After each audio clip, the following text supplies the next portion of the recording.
Hello guys, today I'll be reviewing the Razer Blackwidow X Tournament Edition Chroma. Let's get started. First off, this keyboard comes with a military grade backplate which feels very solid and premium. It is a matte finish and makes the keyboard look more minimalistic, which I'm a fan of. On the back, this keyboard comes with a built-in cable management which can be very helpful with your setup. You can route the cable left, right, or straight. Some people say that the cable management has damaged their thick braided cable, but that hasn't been the case for me. Speaking of cables, this keyboard comes with a non-detachable thick braided cable. It feels high quality, but it is non-detachable, which is a bummer because you might want to detach the cable and carry around it sometimes. This keyboard weighs about 2 pounds, which is pretty heavy for a keyboard. This also means that compared with the rubber feet on the bottom, this beast won't slide around on your desk. This also has flip-out feet with rubber bottom on the bottom, rubber pads on the bottom, in case you want to elevate your keyboard. This keyboard also comes with ABS keycaps, which unfortunately aren't double shot. This means that the paint will wear away sooner, but you can always get replacement keycaps for cheap anyway. The keycap texture is really good, and it is a smooth matte finish on them. It looks aesthetically pleasing, but the paint of the keycaps can turn glossy and shiny because of your oil from your hand.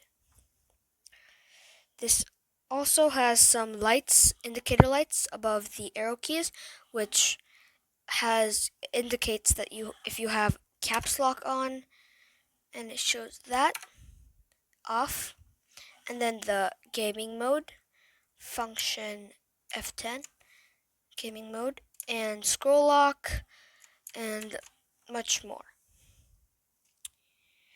And also, this light improves upon the last version of the Blackwidow Chroma Tournament Edition, which had cheap lights for indicating if you had scroll lock, caps lock, or any of that. Moving on to the switches, they are Razer green switches, and this is the only switch type you can get on this keyboard. It's a bummer because Razer's got some other good switches like the Razer Orange and the Razer Yellow, which is not as loud as these.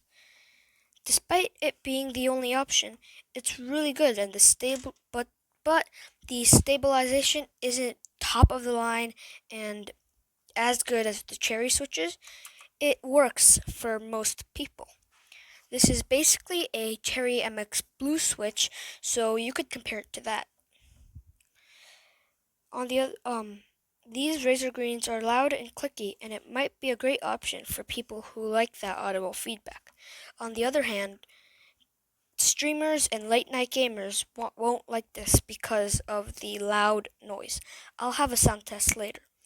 These switches are really satisfying and really nice to type on.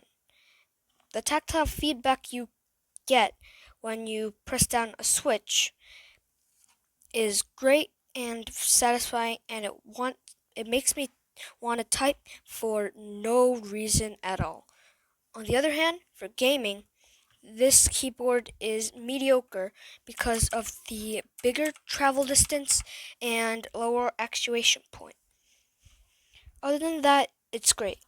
This keyboard also comes with Razer's Chroma Lights, which are always bright and vibrant. It shines brightly through the legend of the keys, and it also leaks out a little bit, which I like. You can get the Razer Synapse 2.0 because to customize all the lighting effects and change the change to the preset options. So I'll show you the lighting modes right now. So first, we've got ripple, which every time you press the key, it shows a ripple coming out from the key. Next, and also you could change the color of the ripple that is coming out. Okay. Next there is breathing. There's breathing, which you can choose a color and it breathes through. It just keeps on breathing in and out, and you can adjust the speed too. Okay, next mode is reactive.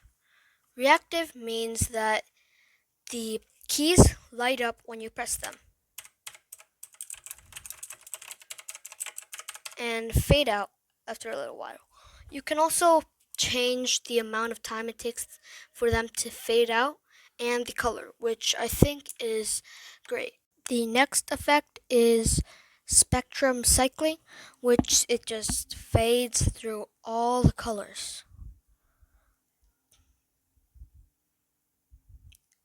So, yeah. And the next effect is Starlight, which lights up random keys one at a time.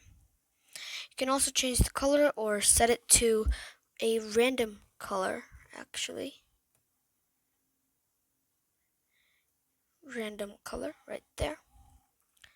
And then you've got static, which it just stays a one color that you pick, and it just stays like that. Pretty boring. Okay, next is wave. I like this mode a lot. It just has a rainbow wave, and you can also change the direction and yeah, but you can't change the speed for some reason. And then you've got ripple that I've showed you. Yeah, and that's it. That is all the effects there is. Now let's move on to the sound test. So here is the sound test.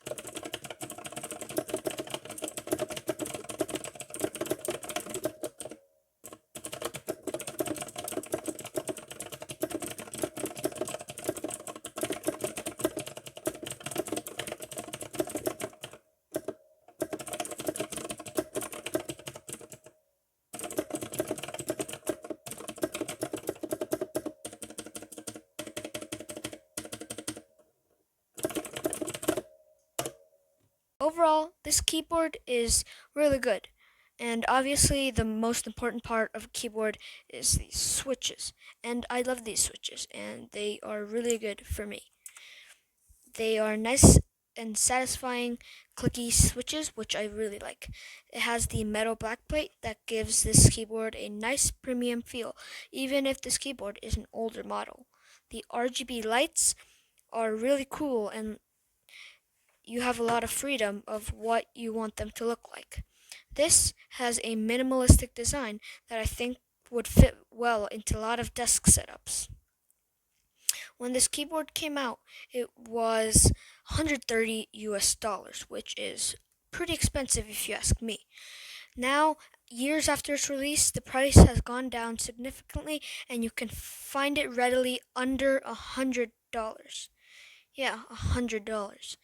One of the links is going to be down in the description on Amazon, where you can get it for $85. Note, it is going to be of a great value, but it's going to be out of stock sometimes because a lot of people buy it. Yeah, even though this is an older model, I would definitely recommend this keyboard for most people wanting a tactile, high-quality keyboard with RGB lights. Be sure to leave a like on this video, hit that subscribe button, and we are so close to 50 subs. I would love if you could help me get to that achievement. Comment down below if you disagree with me and state why. Also state what your favorite keyboard is. Bye for today. Just one last thing before you go. This keyboard height is pretty tall, and I can't really type comfortably without doing this, which tires out my wrist. So I recommend you get a wrist rest for this. And this one is my homemade one, and I made it from like a pair of pants and some cotton, and I stuffed it, and it's really comfortable for me. And you can just type on a natural height with a cushioned surface to put your wrist on. So if you're going to get this keyboard, either make one or get one. Now, bye.